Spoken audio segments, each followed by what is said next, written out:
Hello tout le monde, c'est Morgan, vous êtes sur AI for You. Dans cet épisode, nous allons découvrir un nouvel expert de la data et du machine learning, Thibaut Neveu. Certains d'entre vous le connaissent déjà sûrement, car il a également une chaîne YouTube sur le domaine de la data et du machine learning. Si vous êtes ici, c'est que vous êtes curieux sur les sujets qui touchent à la data. Donc je vous recommande d'aller vous abonner à sa chaîne et regarder ses vidéos qui sont de très bonne qualité et qui sont aussi très intéressantes. Dans cette interview, nous n'allons pas discuter de YouTube, mais nous allons plutôt discuter de la startup qu'a lancée Thibaut en janvier 2020, Visual Behavior. Thibaut nous raconte d'où vient ce projet, comment il est passé d'étudiant à cofondateur d'une startup et comment ça se passe pour lui aujourd'hui. Je n'en dis pas plus sur cette entreprise, Thibaut en parlera bien mieux que moi. Avant de lancer l'interview, n'oubliez pas de vous abonner afin d'être au courant de toutes les prochaines vidéos et aussi de m'aider à promouvoir mes contenus à un public toujours plus large. Sans plus de transition, voici ma conversation avec Thibaut Neveu.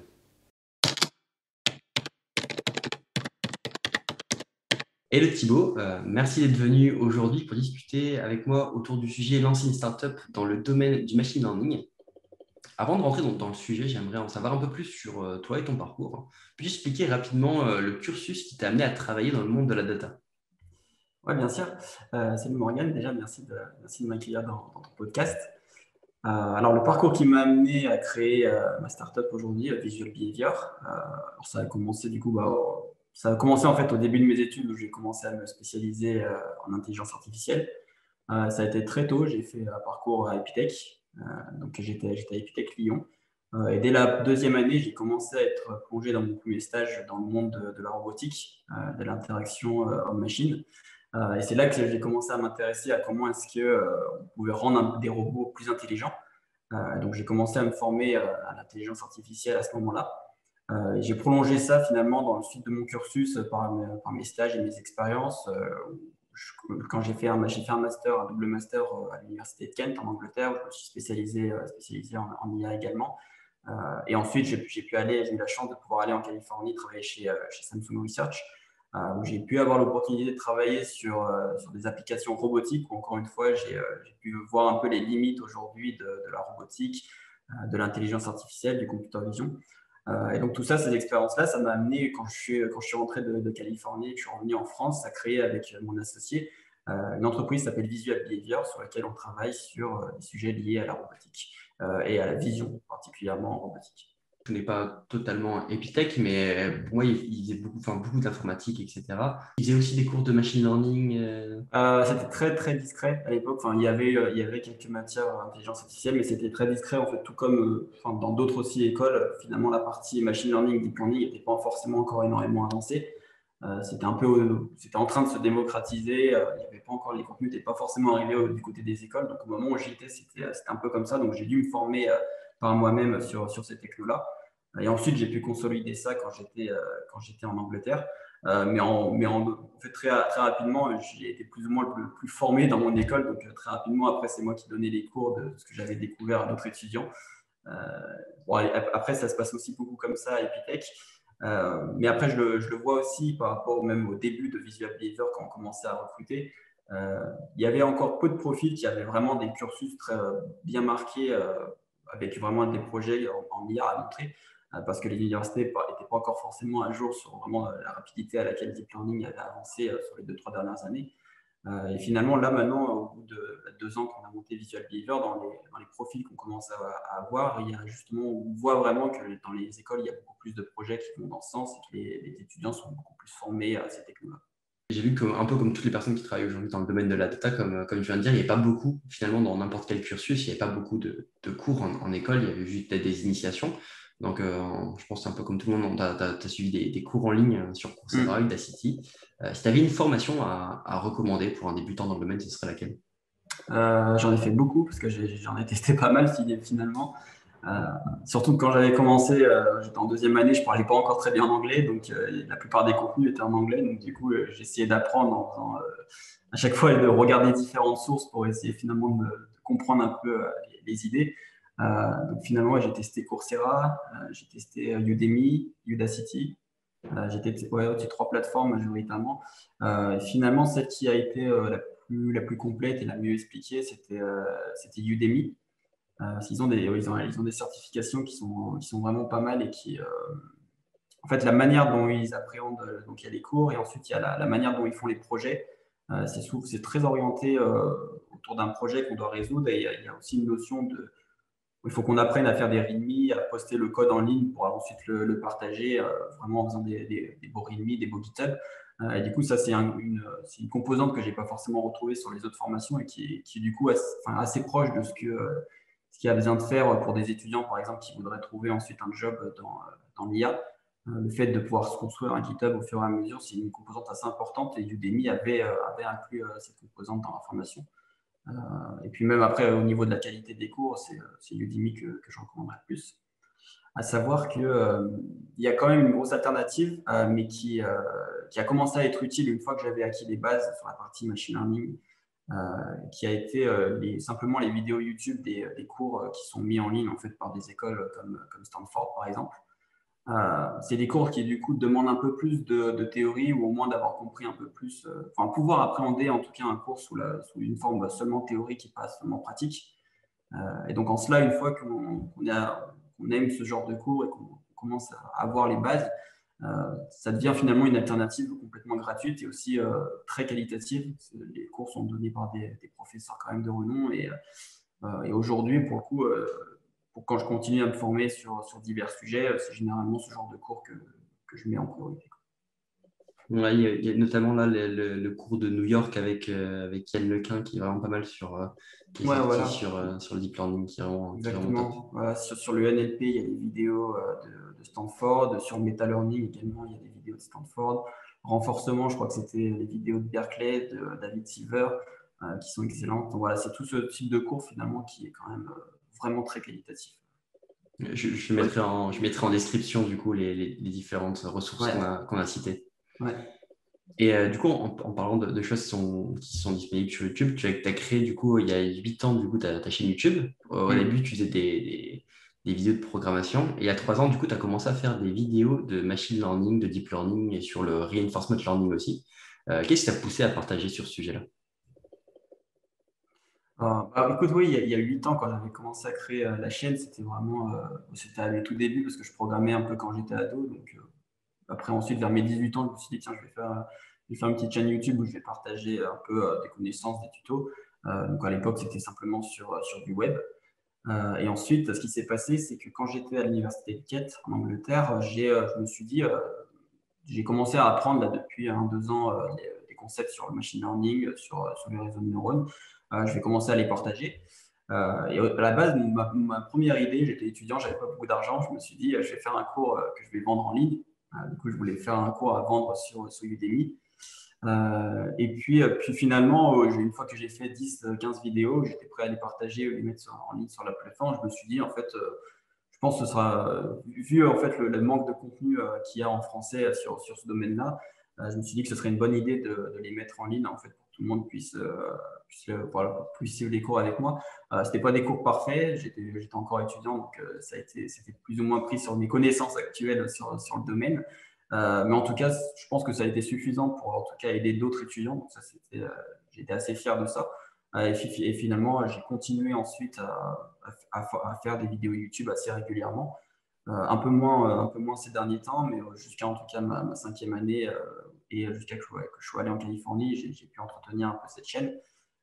Et là aujourd'hui, je suis sur un rythme un peu plus dans l'idée, hein, une vidéo tous les 2-3 mois, voilà, quand j'ai envie.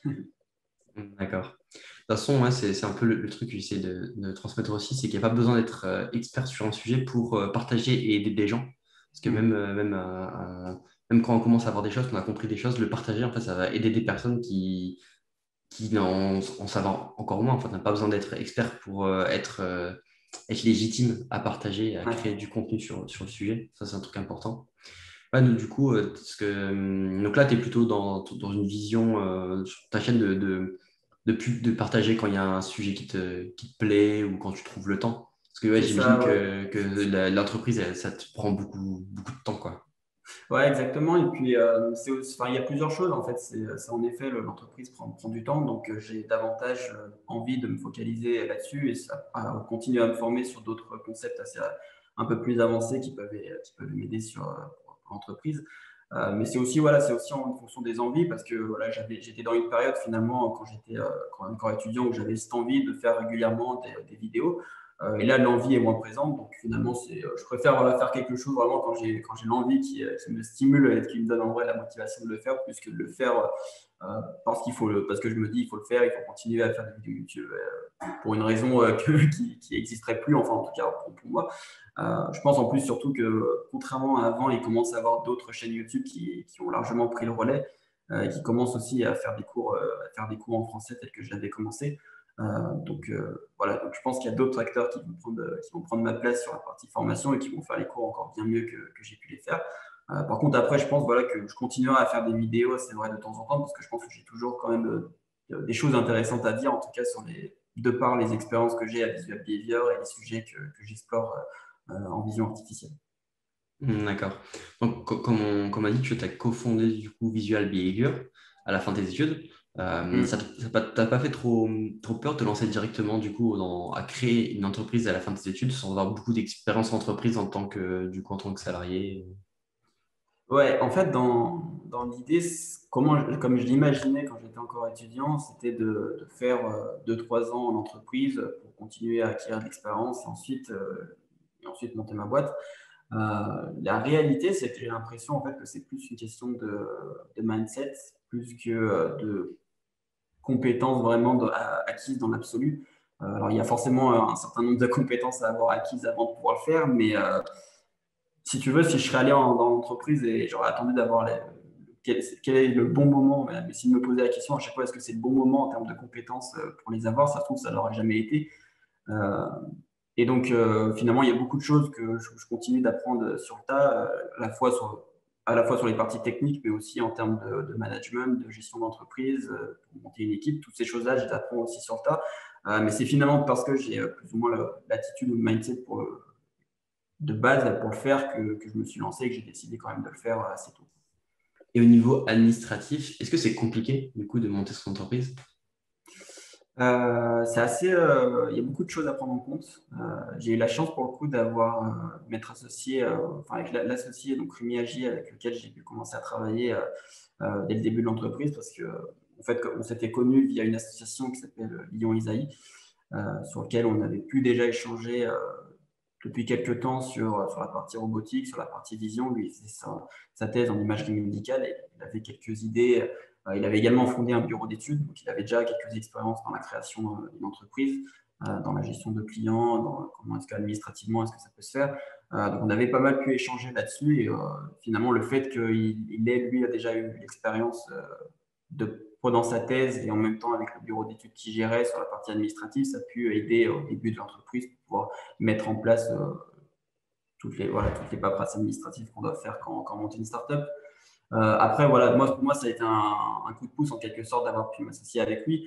Le fait est que je pense que voilà, si mettons j'aurais monté la boîte avec un autre associé qui pour lui, ça aurait été sa première boîte aussi, je pense qu'on s'en serait sorti également.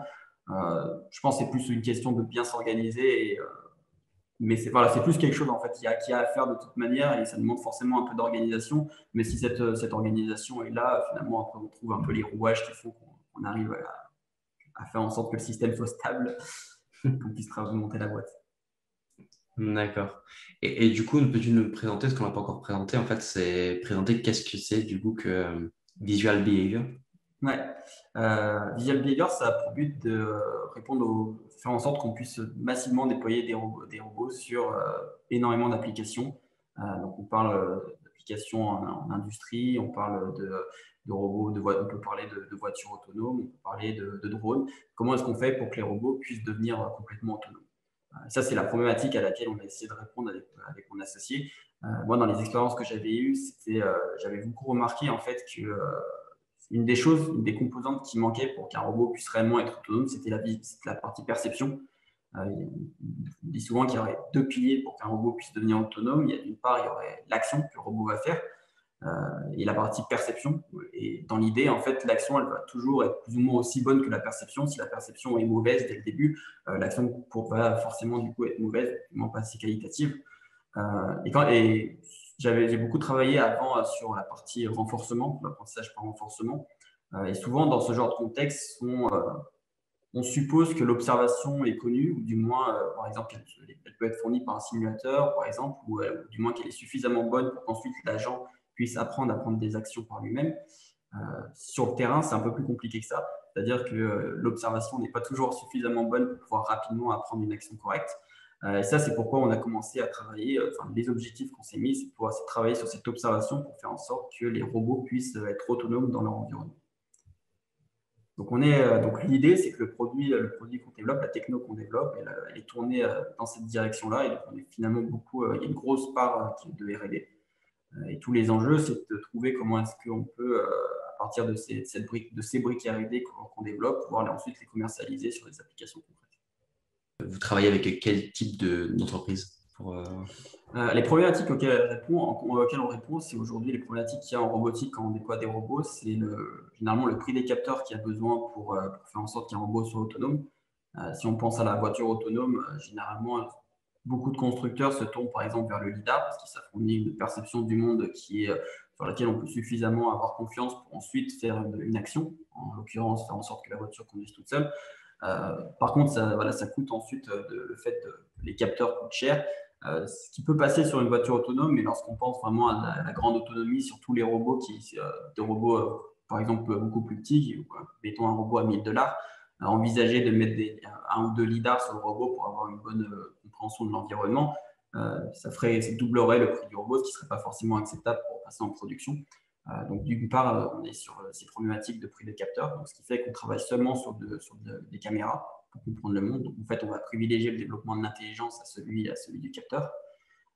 Et ensuite, on travaille également sur des problématiques d'apprentissage. Comment est-ce qu'on peut faire pour faire en sorte que le robot ait une compréhension du monde qui soit suffisamment bonne pour rapidement apprendre de nouveaux concepts. Et donc en vision artificielle, du coup, ces concepts-là, c'est quelles sont les entités autour de moi, comment est-ce qu'elles se déplacent.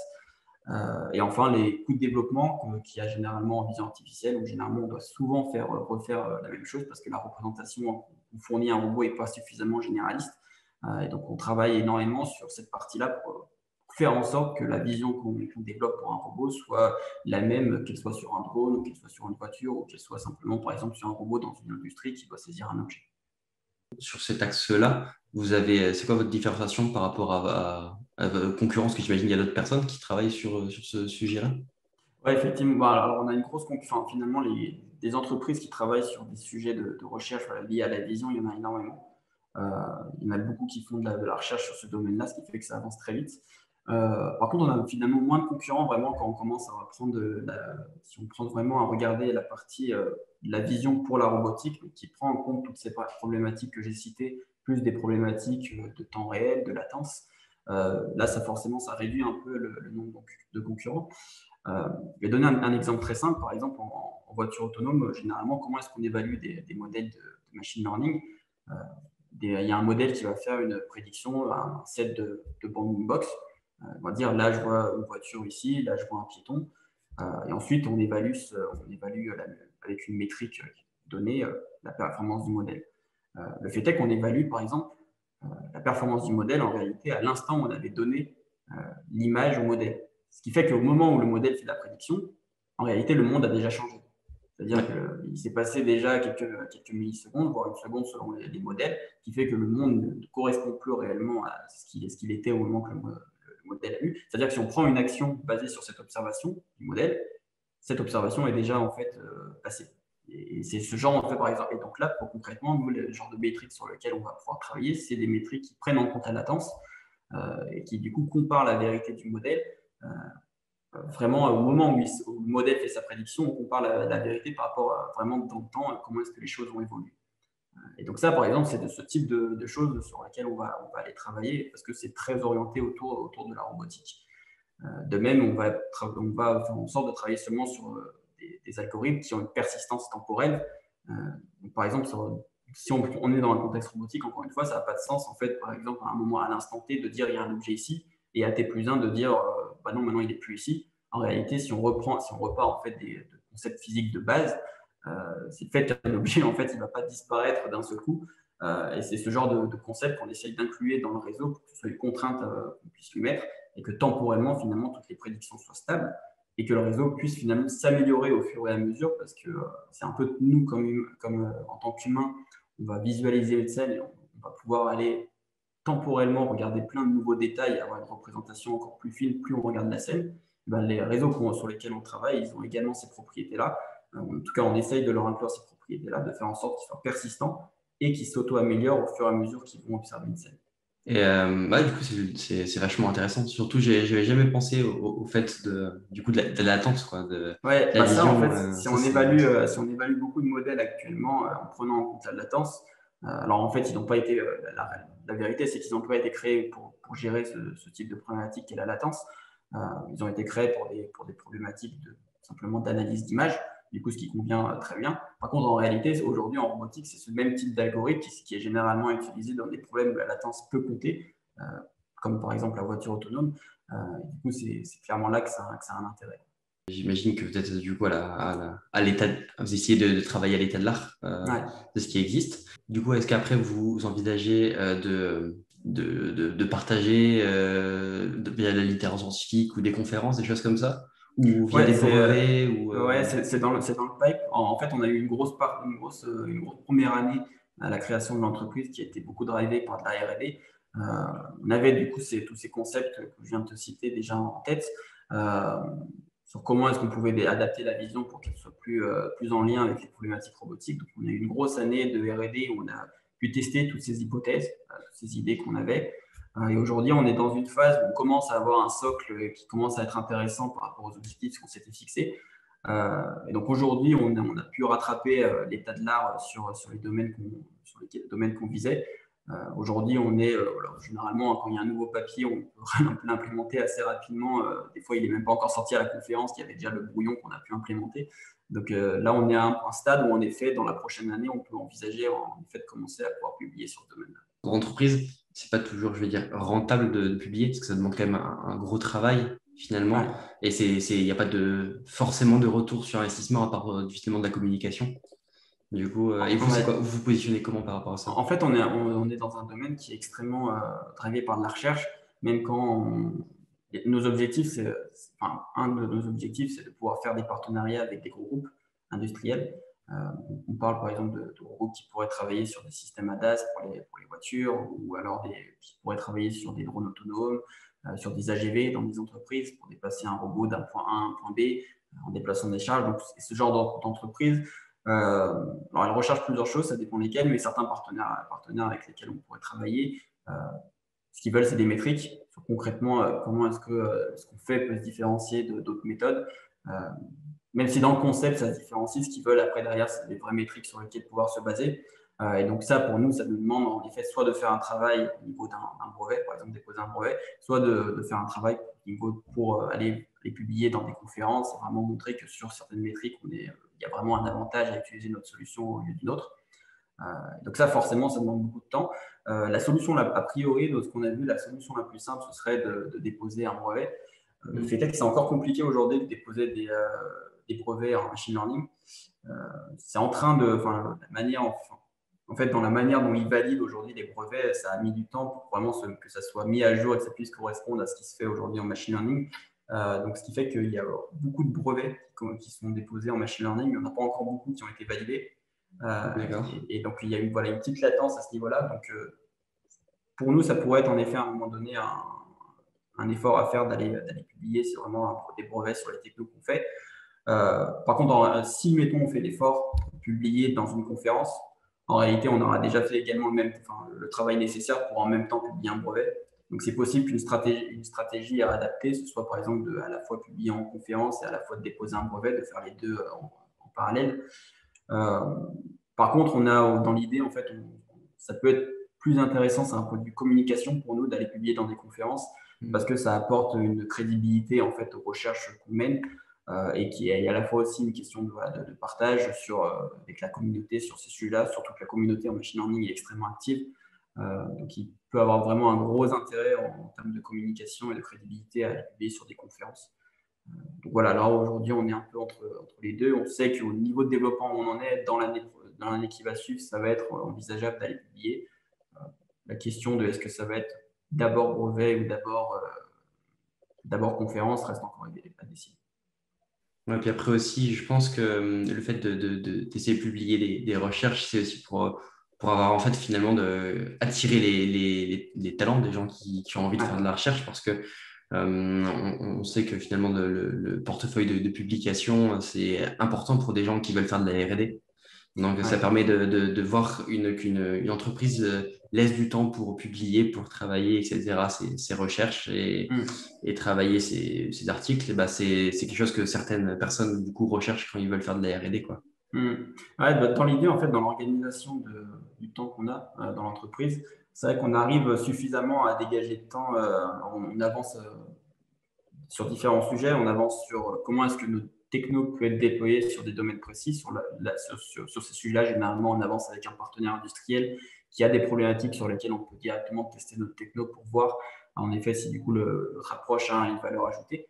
Donc, il y a déjà cette partie-là. Et on a aussi des aspects purement recherche où là, l'objectif, c'est simplement vraiment d'avancer sur les concepts qu'on a établis au début de l'entreprise, sur comment est-ce qu'on peut faire de la vision pour de la robotique. Donc ça, il y a une partie vraiment purement recherche là-dessus. Et au-delà de ça, du coup, il faut pouvoir financer tout ça, les développements qui sont faits sur ces deux parties-là. Et donc ça, c'est aujourd'hui, c'est le bureau d'études sur lequel on travaille qui permet de le faire. Bureau d'études sur lequel, pour le moment, on est assez rentable. L'objectif, c'est de faire en sorte qu'un minimum de personnes travaillant sur le bureau d'études puissent payer un maximum de chercheurs et de recherche sur les autres parties. Et pour le moment, ça a été une stratégie qui, pour le moment, tient. D'accord. Et toi, dans tout ça, c'est quoi ton rôle au sein de l'entreprise? Alors, moi, j'ai deux rôles, on va dire. J'ai deux rôles environ aujourd'hui sur la partie technique. Donc, j'ai des projets que je supervise à la fois sur le bureau d'études et sur la partie recherche.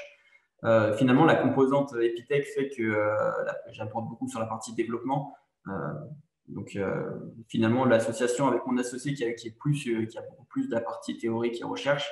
Moi, j'ai un peu du coup la partie aussi développement, ce que je peux apporter, ce qui fait que du coup j'ai plus le rôle de CTO pour essayer de voir, d'organiser, on va dire, nos différents, comment est-ce qu'on structure nos projets, comment est-ce qu'ensuite s'il y a une nouvelle techno à aller explorer, j'essaye d'aller en première ligne pour essayer d'explorer celui-là. Donc ça, c'est un peu le rôle CTO. Ensuite, j'ai un rôle finalement aussi de recherche avec mon associé où voilà, on échange des idées, on essaie de tester les hypothèses pour voir si ça fonctionne. Donc, finalement, aussi un rôle de chercheur dans ma boîte. Et finalement, un rôle aussi de plus côté RH de recrutement pour essayer de structurer l'équipe, de recruter des nouvelles personnes pour des stages et ou pour travailler ensuite à plein temps chez D'accord. Et actuellement, il y a combien de personnes, du coup? Là, on est six en ce moment. Donc, il y a mon associé et moi. On a recruté assez tôt dans la boîte un PhD qui venait de finir sa thèse. Et ensuite, là, on tourne il y a deux stagiaires qui travaillent avec nous et une alternante. On va bientôt être sept puisqu'on va recruter quelqu'un pour travailler sur la partie business. Euh, et probablement recruter également bientôt, d'ici 6 mois, d'ici là, un prochain stage, potentiellement recruter à la suite d'un stage quelqu'un sur la partie recherche également. D'accord.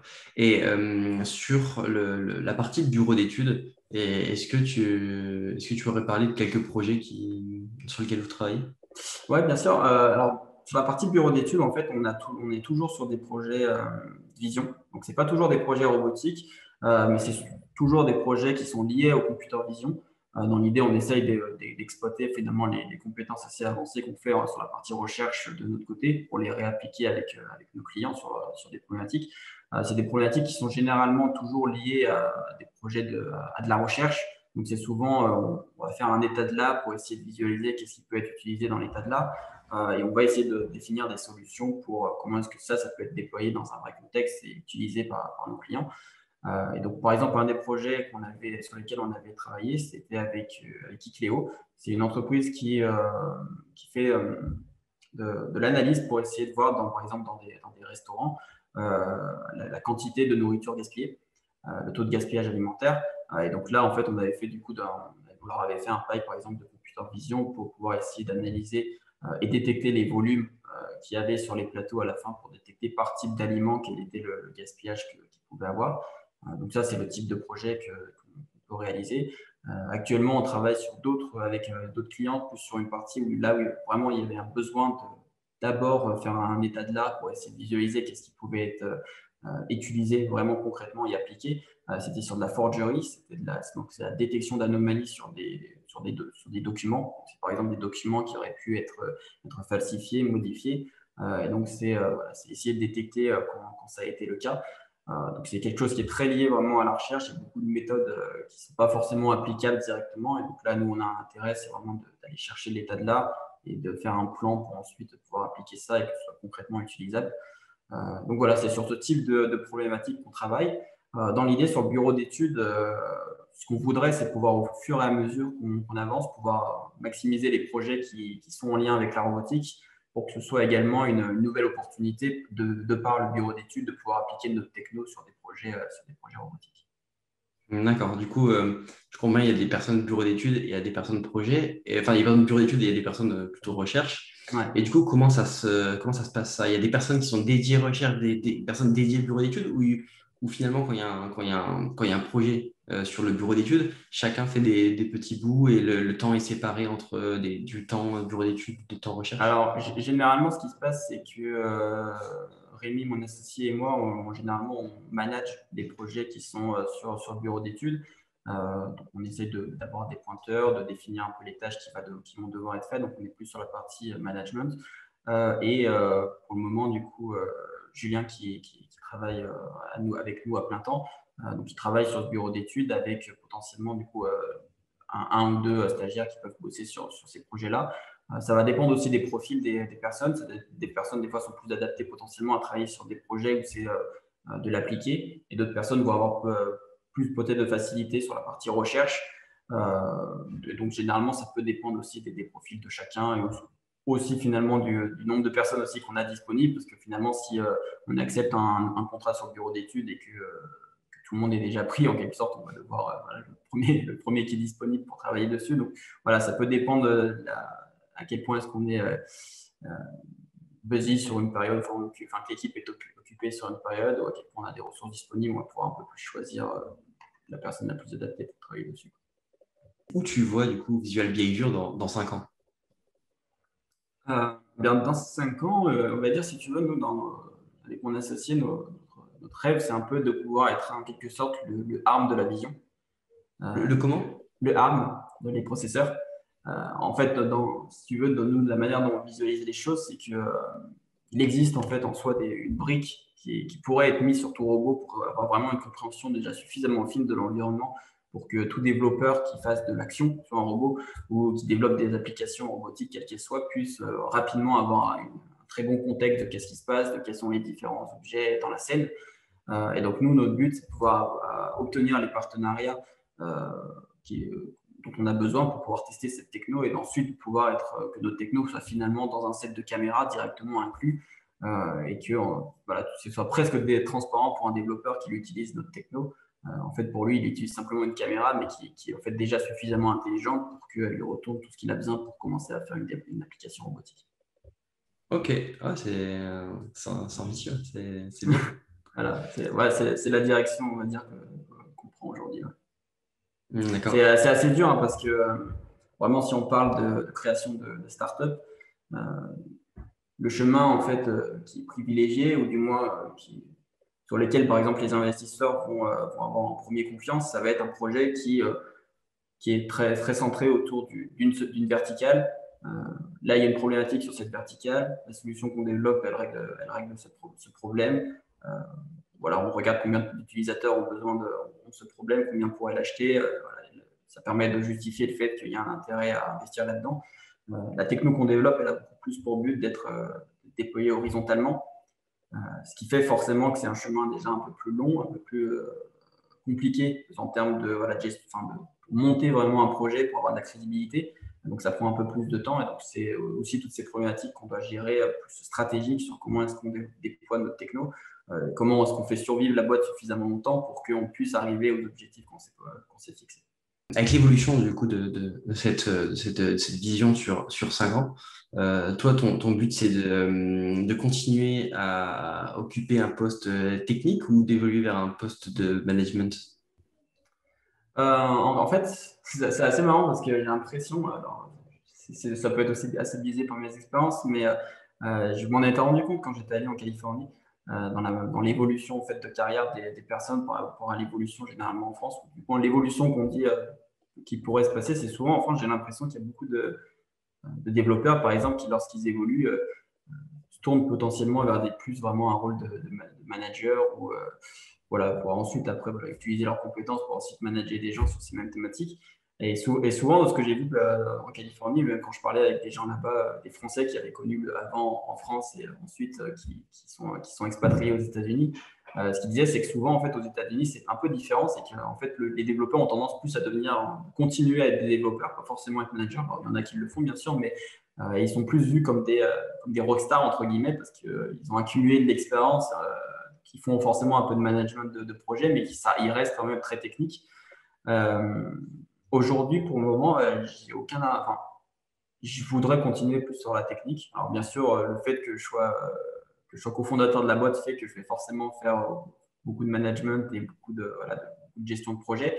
Le fait est que j'aimerais continuer énormément sur la partie technique, recherche, parce que voilà, c'est des problématiques euh, auxquelles j'adore réfléchir. Et puis pour le moment, je continue à prendre du plaisir à implémenter les solutions, pas seulement y penser, mais également derrière les implémenter. Donc dans l'idéal, potentiellement, j'aimerais bien rester toujours à un 50-50, 50 techniques, 50 management. Ok. Ah, bah, c'est intéressant parce que c'est vrai que en France, c'est un peu la suite où on peut grossir du coup horizontalement ou verticalement. Et souvent en France, une promotion, c'est synonyme de plus de responsabilité de management. Ouais.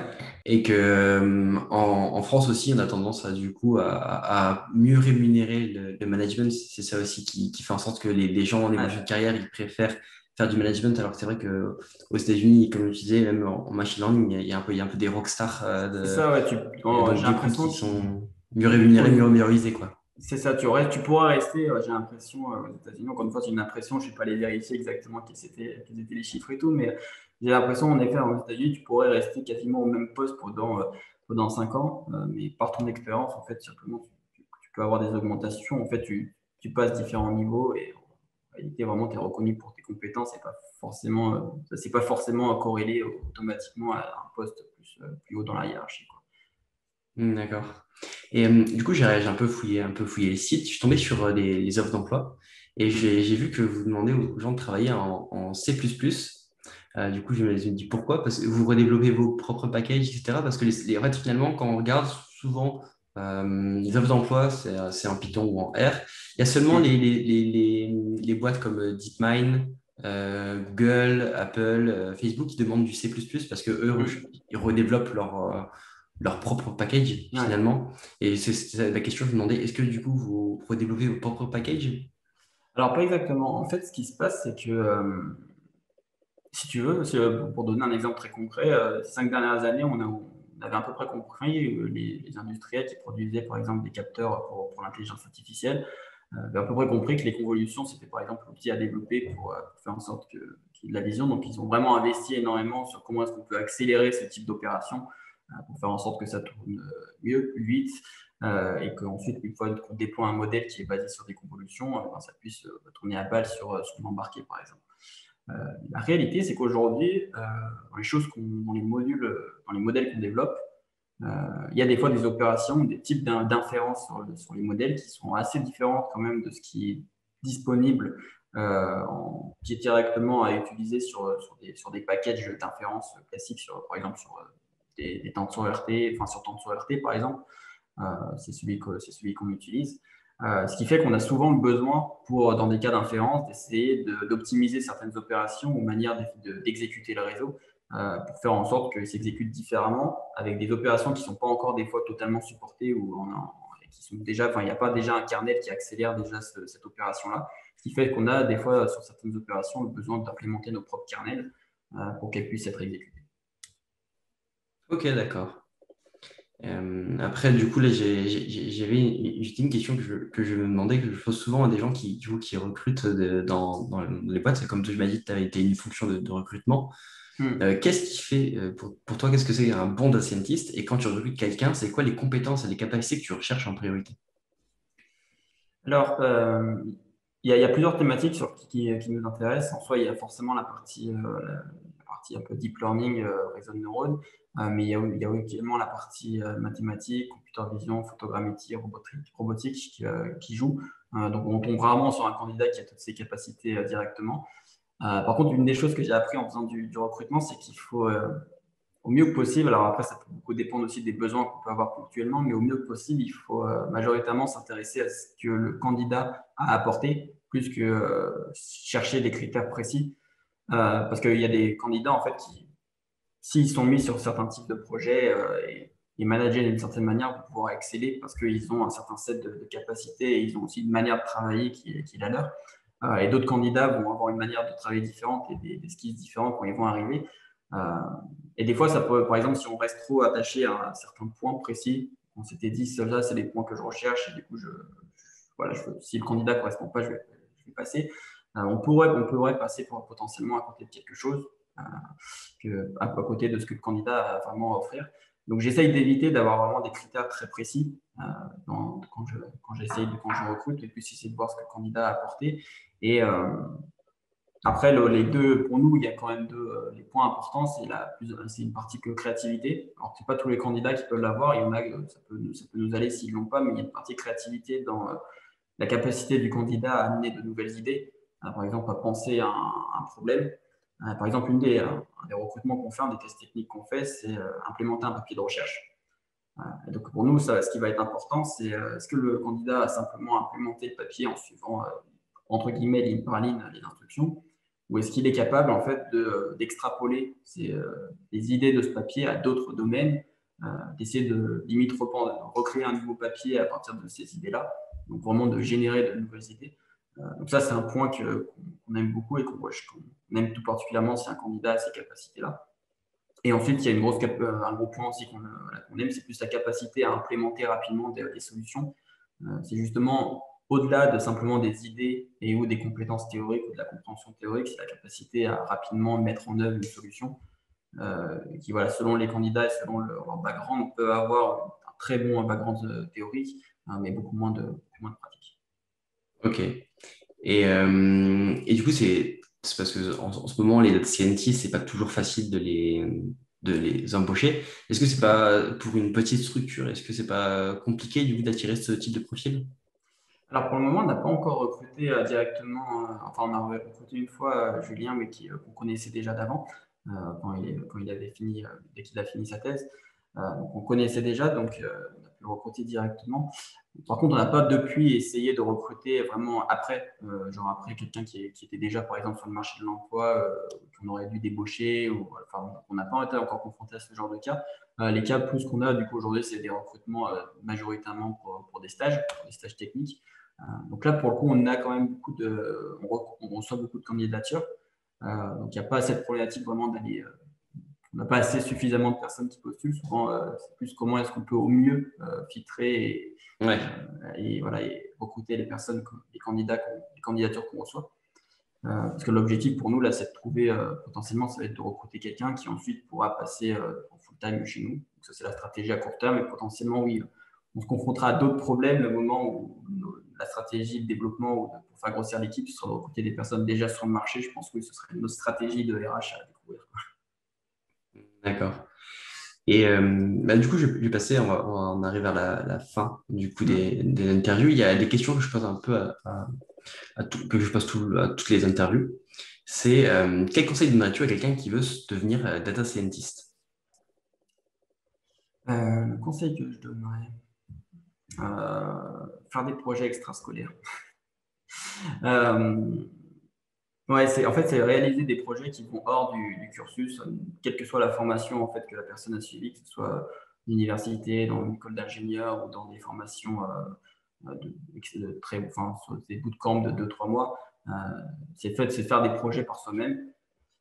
Je pense que c'est un truc qui est vraiment très formateur, c'est de se dire, c'est d'avoir une idée soi-même de quel projet est-ce que j'ai envie de faire, et ensuite de définir soi-même toutes les étapes et ensuite d'arriver à un projet final à montrer. Je trouve que c'est beaucoup plus, alors c'est à la fois personnellement, c'est beaucoup gratifiant en termes de personnel de savoir qu'on a pu mener ce projet à bien, en termes de compétences, parce que finalement on n'a pas été accompagné en disant voilà le projet que tu vas réaliser, voilà les requirements, parce qu'on va devoir se fixer soi-même les requirements ce qu'on veut, enfin, le projet final, on va pouvoir se le fixer soi-même. Et derrière, en termes ensuite de recrutement, si on va vouloir être recruté ou travailler dans une équipe, le fait de pouvoir montrer un projet qui est vraiment hors voilà, des champs battus que généralement les gens font, c'est un gros atout derrière pour trouver un job, pour trouver une équipe avec laquelle travailler. Euh, Potentiellement, c'est ça que je recommanderais. Du coup, j'ai une question supplémentaire pour toi. C'est quel conseil donnerais-tu à quelqu'un qui veut lancer une startup dans le domaine du machine learning? Je crois que le skill, ce qui m'a le plus servi, c'est la prise de décision. Euh, c'est la capacité à prendre des décisions et à mesurer, on va dire, l'efficacité des décisions qu'on prend. Alors, j'en ai pris beaucoup de mauvaises, hein. Mais c'est vraiment voilà, c'est un des choses qui joue quand même beaucoup quand on crée une boîte, c'est vraiment la capacité qu'on va avoir à prendre des décisions. Souvent, c'est des décisions qui sont prises dans des environnements sur lesquels c'est très dur de mesurer est-ce que c'était une bonne décision ou non.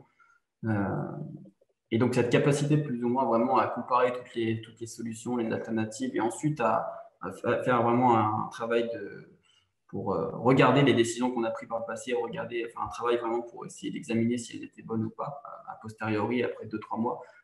C'est quelque chose qui joue vraiment énormément sur la réussite, je pense, d'une boîte. Euh, donc, je ne sais pas comment est-ce qu'on peut appeler cette compétence de prise de décision, mais en tout cas, j'ai l'impression que c'est une de celles qui, indépendamment des compétences de la personne, indépendamment de ce qu'elle est, de son caractère, joue un rôle majeur dans finalement la réussite dans l'entreprise.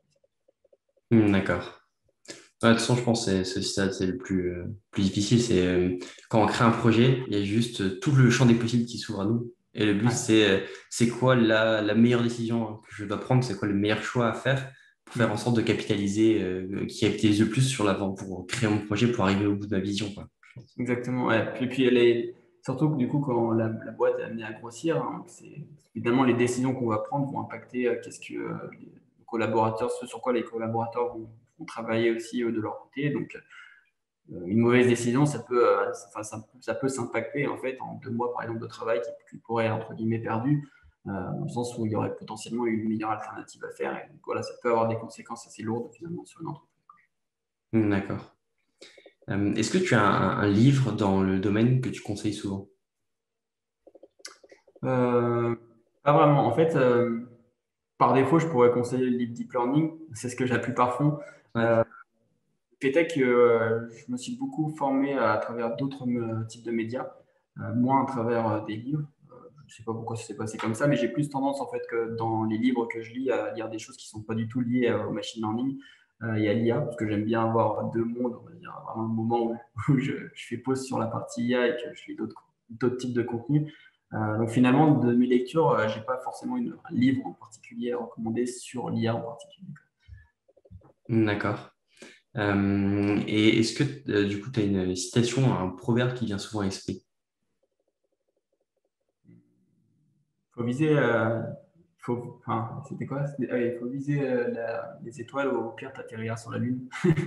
C'était c'est cette citation que j'aimais beaucoup. Euh, En fait, ouais, c'est vraiment, pour le coup, c'est vraiment quelque chose dans mes expériences que j'ai vécu et que j'ai pu confirmer. C'est qu'à chaque fois, même si des fois je mettais un peu les expectations un peu très hautes, euh, finalement, l'étape intermédiaire à laquelle j'arrivais j'aimais beaucoup. Voilà, je pense que du coup, c'est bien de pouvoir essayer de viser un objectif qui, des fois, va au-delà de ce qu'on pense pouvoir être capable de faire.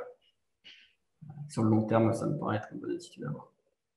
Ouais, ça permet de se dépasser, quoi. De se dire, Ouais. OK, je donne tout et le but, c'est d'arriver à ça, quoi. Et de toute façon, le but d'un plan, finalement, c'est pas forcément d'arriver à ce plan précis, mais c'est justement d'avoir Ce qui est une important, ouais, vision, c'est le cap et la direction C'est qu'on ça. prend. Il faut qu'elle soit bien marquée. Et Mm. potentiellement, si elle est trop réaliste et trop accessible, finalement, on peut ne pas atterrir aussi loin qu'on aurait pu le faire. Ouais. Et souvent, en plus, quand on regarde en rétrospectif, on a du mal à savoir ce qui est possible ou pas, quoi. Hmm. Souvent, je pense que quand on demanderait à les gens qui ont créé Google au début, ils auraient jamais pensé que ça aurait pu venir comme ça, quoi. On peut imaginer que notre chiffre d'affaires ou que notre entreprise fasse fois 2 allez, fois 4 mais que ça fasse fois 100 fois 1000 des choses comme ça, Hmm. on n'imagine pas. Donc, c'est vrai vaut mieux avoir un cap un cap à 5 ans en disant, allez, si tout s'aligne, si les planètes s'alignent et tout marche bien, ça va être ça. Et même en se disant ça comme objectif, qu'on le dépasse ou qu'on y arrive, c'est pas le plus important, quoi. Le plus important, c'est d'avoir ce cap, quoi. Ouais, exactement. Est-ce que tu as un message à faire passer en général, ça, c'est vraiment le dernier truc que je demande, c'est est-ce que voilà, tu as un message à faire passer sur la communauté ou est-ce que dans ton entreprise, tu recherches des gens, je sais pas, avec qui tu veux collaborer ou des recrutements ou des choses. Là, c'est un peu faire passer le message que tu as envie de faire passer. Bah écoute, oui, pourquoi pas. Sur la partie recrutement, bien sûr, on est en recherche forcément sur la partie stage, mais on recherche aussi sur la partie recherche potentiellement des candidats sur la partie pour faire des chiffres, par exemple. Donc ça, c'est le type de poste sur lesquels on pourrait être intéressé très rapidement. Donc voilà, s'il y a des candidats qui nous écoutent, n'hésitez pas à postuler ou à envoyer un petit message simplement pour discuter rapidement. Et s'il y a plus des personnes qui nous regardent, qui travaillent sur la partie IA et qui veulent discuter finalement de ces problématiques liées à la vision, l'intelligence artificielle, c'est avec plaisir qu'on pourrait s'organiser un petit call à l'occasion.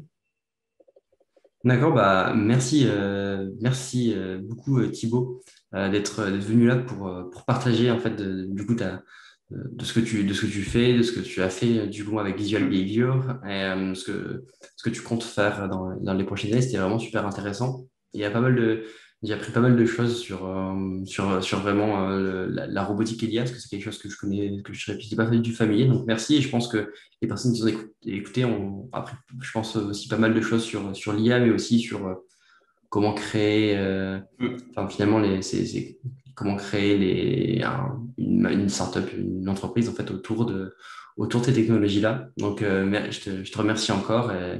Merci à toi.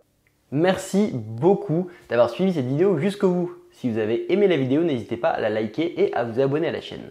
Sur ce, à plus pour de nouvelles vidéos sur le thème de la data. Allez, ciao!